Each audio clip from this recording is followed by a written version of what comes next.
بسم اللہ الرحمن الرحیم۔ گمنام ہیرو کے معزز ناظرین، السلام علیکم۔ آئیے چلتے ہیں کہانی کی طرف۔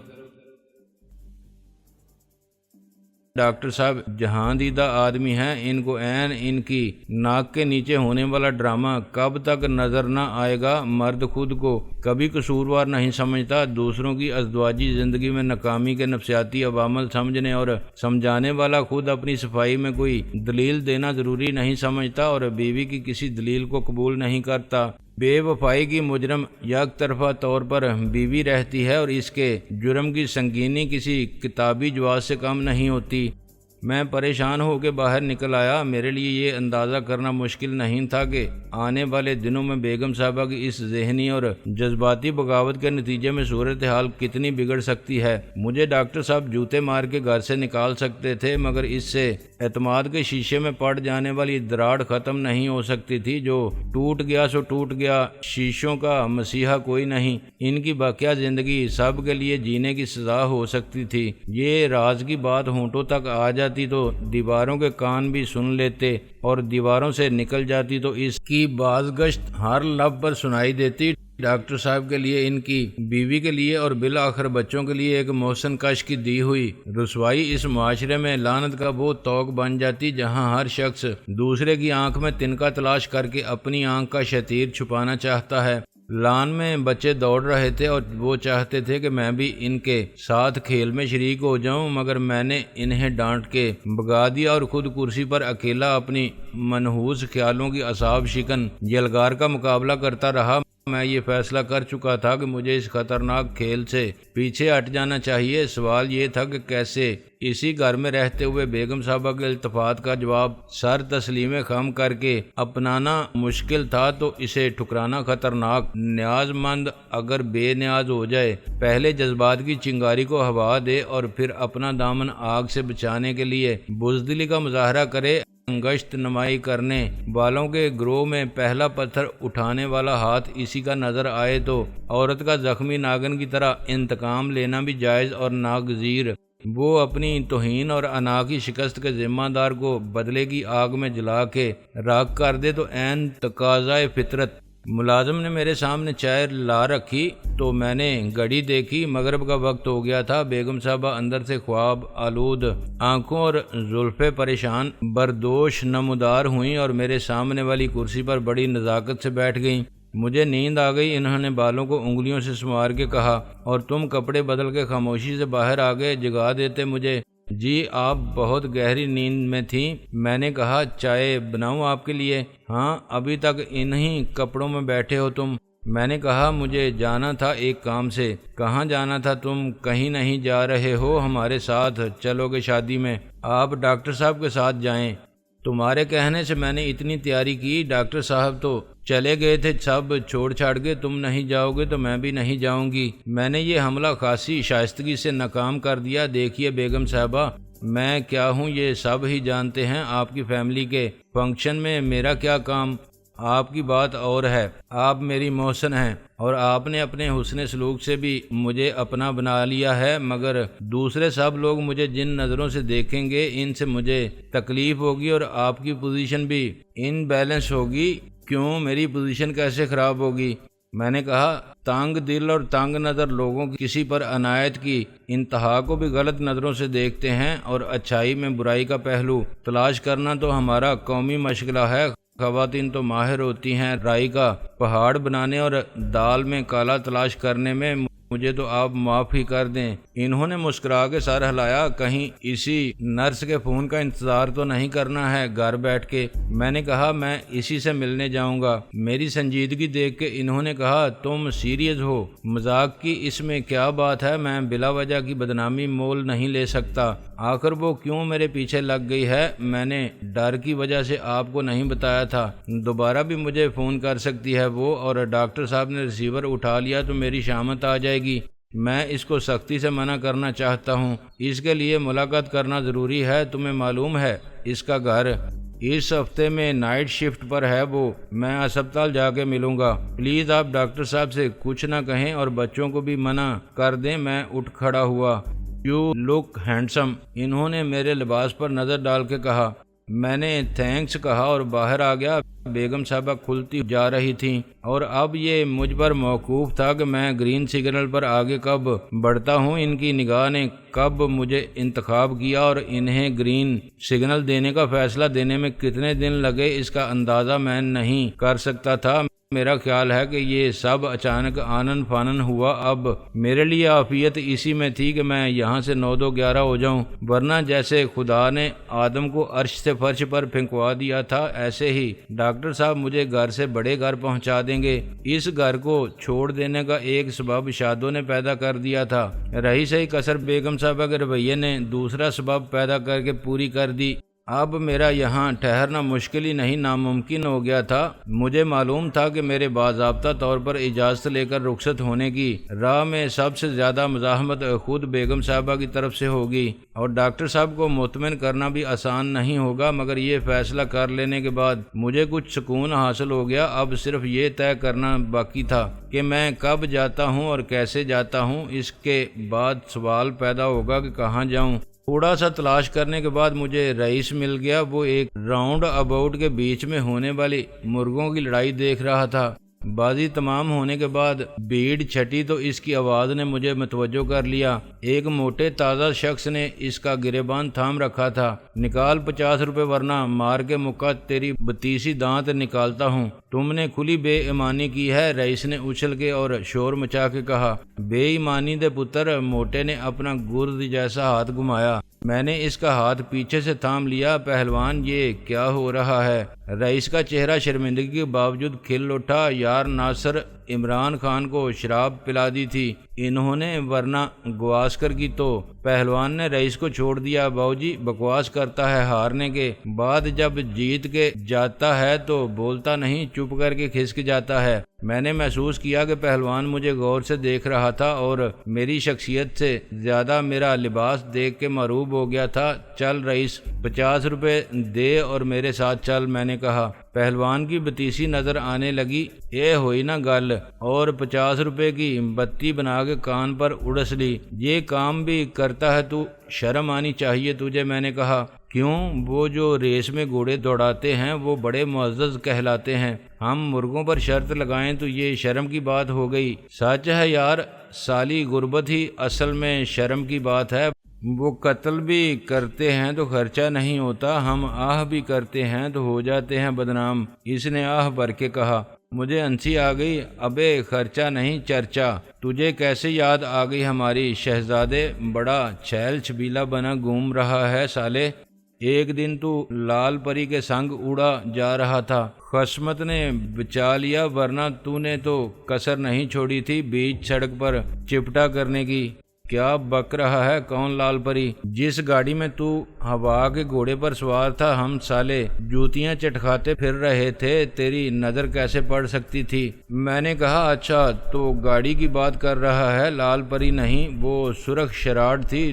تو بھی کیسے کیسے نام رکھتا ہے، یہ عمران خان مرغا ہے اور کیا اپنا ورلڈ کپ والا عمران خان لڑ رہا تھا یہاں، وہ ہنس پڑا سارا نشے میں دھت تھا، لڑنے کے بجائے چونچیں لڑا رہا تھا۔ گواسکر کی جگہ اسے سری دیوی نظر آ رہی ہوگی۔ تیرا نقصان ہو گیا، آج روز ہوتا ہے یہ تماشا؟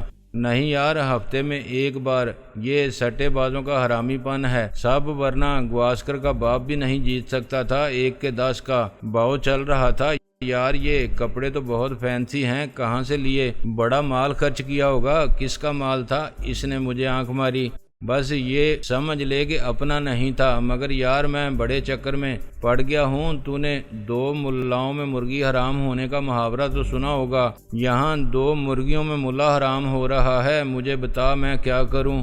یعنی ملا ہے تو، مرغیاں کون ہیں؟ رئیس نے گلے کے لال رومال کو ٹھیک کیا اور پھر جیب میں سے ایک سگریٹ نکال کے سیدھی کرنے لگا۔ ان میں سے ایک کا نام ہے شادو، میں نے کہا۔ حسب توفیق رئیس کا منہ کھلا رہ گیا، وہ سگریٹ جلانا بھی بھول گیا۔ میں نے کہا چل کہیں بیٹھ کے بات کرتے ہیں، آج تو تیری ڈیوٹی نہیں ہے نا شادو کو لے جانے کی؟ دن میں فون پر بتا دیا تھا اس نے مجھے۔ تجھے اس نے آپا جی نے فون کیا تھا؟ قسم اللہ پاک کی۔ ابے ہاں، میں نے اسے کھینچ لیا، کرتی رہتی ہے وہ فون، میرے تو گلے پڑ گئی ہے وہ۔ یار شادی کرنا چاہتی ہے مجھ سے۔ صدمے سے رئیس اپنی جگہ پر جام ہو گیا، اس کی آنکھیں مجھ پر جم کے رہ گئی تھیں۔ تو نشے میں ہے، پاگل ہو گیا ہے یا مذاق کر رہا ہے مجھ سے؟ مجھے ایک کمینی سی خوشی محسوس ہو رہی تھی۔ میں نے جھوٹ نہیں بولا تھا، مگر آج کے سچ میں کل کے امکانات کی ملاوٹ بھی کر دی۔ رئیس جیسے مفلس نادر شادوں کی محبت کا دم بھرنے والے بے وقت عاشق کے مقابلے میں میری کامیابی یقیناً قابل فخر اور قابل رشک ضرور تھی، مگر یہ کم ظرفی کی بات تھی کہ میں رئیس کو ہمدم ہمراز بھی سمجھوں، اس کے جذبات کی تذلیل بھی کروں اور اس کی شکست پر اپنی فتح کا ڈنکا بھی اسی کے سامنے زیادہ زور سے بجاؤں۔ میں نے کہا، ایسا لگتا ہے تیری حالت سے کہ تجھے بہت صدمہ ہوا ہے، یہ جان کے تو حسد میں مبتلا ہو گیا ہے۔ اس نے ایک ٹھنڈی سانس لی۔ سچی بات یہ ہے یار کہ صدمہ تو ہوا، مگر تجھ سے کیسا حسد؟ سب اپنے اپنے نصیب کی بات ہے۔ ہم تو بھائی پہلے ہی تاڑ گئے تھے کہ تجھ پر دل آ گیا ہے اس کا، اور دل سالا سب کا ایسے ہی ہوتا ہے، اس چیز کے لیے مچل جاتا ہے جو صرف قسمت سے ملتی ہے۔ یہ تو ہے، میں نے کہا۔ اب میں چاہوں کہ وہ ہنس پڑا۔ ابے ہم سے زیادہ کون جانتا ہے کہ تو وزیر اعظم بننا چاہتا ہے؟ خیر، وزیر اعظم کون سے آسمان کی مخلوق ہوتے ہیں، ہم جیسے ہی بنتے ہیں نا۔ میں نے محسوس کیا کہ رئیس نے اپنی تذلیل کا بدلہ لے لیا ہے۔ ایک غریب نواز ہوٹل میں اس نے چائے کے ساتھ بن مکھن کھا کے اپنا غم غلط کیا، اور میں نے صرف چائے پی کے اپنی پریشانی بیان کی۔ کسی کے لیے پریشانی یہ ہوتی ہے کہ وہ کسے چھوڑے، ایک طرف بیوی ہو یا ماں ہو جس کے بچنے کی کوئی امید باقی نہ رہی ہو، دوسری طرف نوکری مزید چھٹی کرنے سے اس کو بچانا بھی مشکل نظر آتا ہو، دوسری پریشانی اس کی جسے شہزادی ڈیانا جیسی حسینہ عالم نے اپنے مے خانہ شباب میں دورے جام کے لیے مدعو کیا ہو، مگر اس نے کسی بزنس ٹائکون کو ملٹی بلین ڈالر کی ڈیل فائنل کرنے کے لیے ڈنر پر مدعو کر رکھا ہو۔ میری ساری رویداد کام سننے اور مزید غور فرمانے کے لیے چائے کا دوسرا کپ پینے کے بعد رئیس نے ڈکار لی۔ دیکھ بیٹا، یہ جو تیری بیگم صاحبہ ہے نا، یہ سنگنی ہے۔ کیا ہے؟ میں نے حیران ہو کے پوچھا۔ وہ ہنسا۔ ابے عورتوں کی قسمیں ہیں، ایک عورت ہوتی ہے گھر گرہستی والی، غریبی کو بھی نعمت اور معمولی جھونپڑی کو اپنی جنت سمجھتی ہے، اور اس جنت سے نکلنا ہی نہیں چاہتی، خواہ اسے بدلے میں کوئی چاندی سونے کے محل میں عیش کی زندگی دے۔ لیکن تیری بیگم صاحبہ جیسی عورت ایک مرد پر قناعت نہیں کر سکتی، سب کچھ حاصل ہو اسے، مگر وہ پھر بھی یہاں وہاں ہر طرح کے مرد چکتی پھرتی ہے۔ یہ کیا فضول بکواس کر رہا ہے تو؟ ابے ہم جانتے ہیں، قسم اللہ پاک کی، جب ان کو موقع ملے یہ بلی چوہے کا کھیل شروع کر دیتی ہیں۔ چوہا سالہ کب تک ان کا مقابلہ کر سکتا ہے، اور تیرے جیسے نمکین پاپڑ جیسے کرارے لونڈے پر تو رال ٹپکتی ہے ان کی۔ رئیس کی علمیت نے مجھے متاثر کیا۔ تو لیکچر چھوڑ، مجھے بتا میں کیا کروں؟ وہ پاگل خانے، فوراً کوونٹ گون ہو جا، بھاگ جا اس چڑیل کے چنگل سے نکل کے، ورنہ تجھے چوس لے گی وہ، اور جب تو پھوک ہو جائے گا بالکل تو پھینک دے گی، ایسے جیسے لوگ پھٹے ہوئے سول سے الگ ہو جانے والے جوتے کو ڈال دیتے ہیں کچرے میں۔ میں نے کہا، مجھے تو ڈر ہے کہ اس سے پہلے ہی ڈاکٹر صاحب کسی دن پوسٹ مارٹم کر ڈالیں گے میرا۔ وہ ہنسا۔ زیادہ خطرہ ہے اس میں؟ ابے یہ نائی بھی تو جراح ہوتے ہیں، سرجن تو سرجن ہے، کہیں اس سے بڑا آپریشن نہ کر ڈالے تیرا۔ کیا ہے وہ؟ نہ خدا ہی ملا نہ وصال صنم، شادوں کے لائق بھی نہ رہے تو۔ اس عورت کے چنگل سے تو میں نکل جاؤں گا، مشکل ہے۔ شادوں کا معاملہ وہ انتظار کر رہی ہوگی میرا۔ میں نے اپنی کلائی کی سنہری گھڑی دیکھی۔ پھر یہاں کیوں بیٹھا ہے؟ میرے پاس، تجھے اس کے پاس ہونا چاہیے۔ تو یار ہے اپنا اور وہ معشوق، تم دونوں خوش تو رئیس خبیث خوش۔ مگر ایک بات سن لے کان کھول کے۔ وہ کیا؟ اگر تو نے پیار میں دغا کی شادوں کے ساتھ اس کا ہاتھ پکڑ کے چھوڑا تو میں خود تجھے قتل کر دوں گا، قسم اللہ پاک کی۔ میں نے کہا، الٹی کھوپڑی کے کہاں کی سوچ رہا ہے تو؟ ابھی رشتہ ہوا نہیں اور میں رکھنے لگوں بچوں کے نام؟ مجھے بتا اس گھر سے کیسے نکلوں؟ ابے کیا تو قید میں ہے وہاں؟ یار قید صرف سلاخوں والے دروازے کی نہیں ہوتی، شرافت اور محبت کی قید زیادہ سخت ہوتی ہے۔ ڈاکٹر صاحب کیا کہیں گے؟ ڈاکٹر صاحب اس وقت کیا کہیں گے جب انہیں پتہ چلے گا کہ تو بھی ان کی گھر والی کا خصم بنا ہوا تھا؟ قسم اللہ پاک کی، آپا جی کا شادو ایک بار اشارہ کرے تو میں پہاڑ سے کنویں میں کود جاؤں۔ کچی محبت ہے تیری، سچی نہیں۔ ایسا مت کہو شادو، اب میری زندگی ہے، اسے نہیں چھوڑ سکتا میں، لیکن اس نے جو شرط عائد کر دی ہے وہ بھی میں پوری نہیں کر سکتا، اسی لیے تو میں نے بھی کہا کہ تیری محبت سچی نہیں کچی ہے۔ یار شادو کی زیادتی ہے، وہ کیوں چاہتی ہے کہ میں ان فقیروں میں رہوں، فقیر بن جاؤں؟ یہ ناممکن ہے میرے لیے۔ ناممکن ہے تو گھر بیٹھ، کیوں چاہتا ہے اسے جس کے لیے تو ناممکن کو ممکن نہیں بنا سکتا؟ آسان محبت کر لے اپنی بیگم صاحبہ سے، فائدے میں رہے گا، خوب عیش کرائے گی تجھے، اس کے بعد کوئی اور مل جائے گی ایسی ہی۔ لیکن شادو ایک ہی ہے دنیا میں، حرام زادے الو کے پٹھے۔ وہ مجھے گالیاں دینے لگا۔ میں چاہتا ہوں کہ شادو مجھ پر بھروسہ کرے، کوئی شرط نہ لگائے۔ میں آج بھی اس کا ہوں، کل بھی رہوں گا، شادی کروں گا اسی سے۔ پکا سٹامپ لکھوا لے اگر وہ چاہے تو۔ سٹامپ کیا ہوتا ہے؟ ایک کاغذ، نام دل پر ایسے لکھا ہونا چاہیے جیسے پیار کرنے والے درختوں پر کھود کے لکھتے ہیں۔ درخت بڑا ہو جائے، بوڑھا ہو جائے، سوکھ جائے، پھر بھی نام رہتا ہے۔ مگر یار برا مت ماننا، شادو کو آخر کیا ہو گیا ہے کہ ایک بچے سے شادی کرنا چاہتی ہے؟ میں بھڑک اٹھا، بچہ ہوگا تیرا باپ۔ کون ہے بچہ؟ وہ ہنس پڑا۔ ابے اس کے مقابلے میں عمر کا اتنا فرق تو ہوتا ہے میاں بیوی میں، اکثر بیویاں 6-8 سال چھوٹی ہوتی ہیں، پھر شوہر کیوں نہیں ہو سکتا؟ اس نے مجھے شوہدے پن سے آنکھ ماری۔ چل مان لیا تو بالغ ہو گیا ہے جسمانی طور پر، مگر قانونی طور پر 18 سال سے کم عمر کا مرد شادی نہیں کر سکتا۔ دیکھ رئیس، پہلے بات تو یہ ہے کہ ہم ابھی شادی کرنے کا کوئی ارادہ نہیں رکھتے۔ اس نے مجھ سے کہا ہے کہ مجھے 4 سال انتظار کرنا پڑے گا، مگر 4 سال سے پہلے بھی ایسا ممکن ہے؟ فرض کر کے میں 2-4 ہزار خرچ کر دوں اور اپنا شناختی کارڈ بنوا لوں۔ آج اس میں میری عمر 18 سال ہو تو کیا کسی کو شک ہوگا؟ اس نے مجھے تنقیدی نظروں سے دیکھا۔ نہیں، 18 سال کے مریل جوان بھی دیکھے ہیں میں نے، اور دوسروں کی بات نہیں، میں خود ایک مثال ہوں تیرے سامنے۔ تو مجھ سے قد کاٹ میں بڑا ہے، بس ذرا چکنا ہے ابھی، ورنہ 20 کا بھی کہتا تو لوگ مانتے۔ اس نے میرے گالوں پر ہاتھ پھیرا۔ میں نے جھینپ کر کہا، کچھ لوگوں کے بال دیر سے اگتے ہیں چہرے پر۔ ٹھیک ہے تو شناختی کارڈ بنوا لے، پکا کام کر۔ میں نے کہا، مجھے شک ہے رئیس کے یتیم خانے میں کسی نے میری عمر کم لکھوائی ہوگی جانتے بوجھتے۔ یہ ہو سکتا ہے وہ جو تیرا دوست تھا نا، تیرا ہم نام، جسے اس کے چچا نے قتل کرا دیا تھا۔ میرے دل میں ایک کانٹا سا چبھا۔ ہاں آگے بول۔ اس کی عمر بھی تو زیادہ تھی، تھانے دار نے اعتراض کیا تھا۔ خواہ مخواہ کہ ہم اتنے بڑے لڑکوں کو بچوں کے ساتھ نہیں رکھتے، تو اس نے کہا تھا ناصر کے چاچا نے کہ جناب عمر کا کیا ہے، 2-4 سال گھٹا دو۔ میں نے کہا، یہ تو کیسے جانتا ہے؟ اسی دن میں گیا تھا تھانے دار کے پاس شاہ جی کا پیغام لے کر۔